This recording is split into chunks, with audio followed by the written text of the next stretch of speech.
चला मित्रांनो, आता जो पुढचा प्रश्न आहे हा खूप इंटरेस्टिंग प्रश्न आहे, कारण असे प्रश्न बऱ्याचशा विद्यार्थ्यांना जमत नाही. मग पद्धतशीर सांगतोय, लक्षपूर्वक ऐका.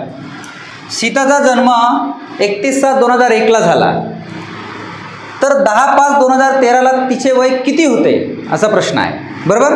मग बघा, आपण काय करायचं, ही जी डेट आहे ही अगोदर लिहा, 31/7/2001.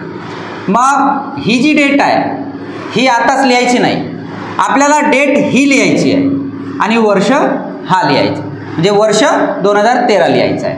बघा आता 31/7/2001 तर 31/7/2013 लिहायचं, ठीक आहे. मग वर्षाला मायनस करायचं, म्हणजेच 2013 - 2001 म्हणजेच किती, 12 वर्ष. 12 वर्ष झाले. आता काय करायचं, ह्या 31/7/2013 मधून आपल्याला एवढंच घेणे आहे, म्हणजेच 10/5/2013 हा मायनस करायचं, लक्षात ठेवायचं, ठीक आहे. हे मायनस केलं, हे झालं 0, इथं झालं 2, इथं झालं 21, म्हणजे 21 दिवस 2 महिने आणि 0 वर्ष. मग आता काय करायचं, ह्या 21 दिवस 2 महिन्याला 12 वर्षामधून मायनस करायचं, म्हणजे जो काही उत्तर येईल ते तुमचं फायनल येईल. मग 12 वर्ष कसं लिहायचं, आता आहे 61/7 म्हणजे हा 31 आहे, 31 दिवसाचा आहे ना, 31/11/11 11 वर्ष 11 महिने 31 दिवस म्हणजे पूर्ण 12 वर्ष झाले.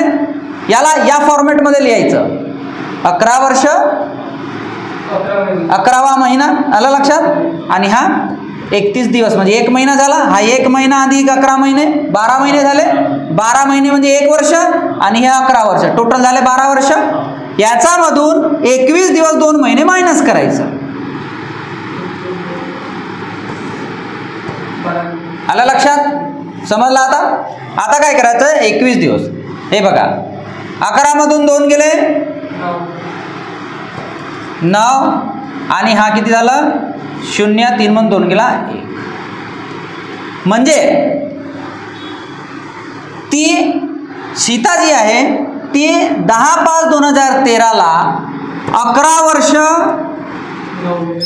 9 महिने आणि 10 दिवसाची होईल. आलं लक्षात. कसं कॉन्सेप्ट क्लिअर केला आपण. पहिल्यांदा ही तारीख घेतली आपण इथं, मग हीच तारीख घेऊन फक्त वर्ष चेंज केला, इथून मायनस केला, 13 मधून 1 गेला, 12 वर्ष झाले.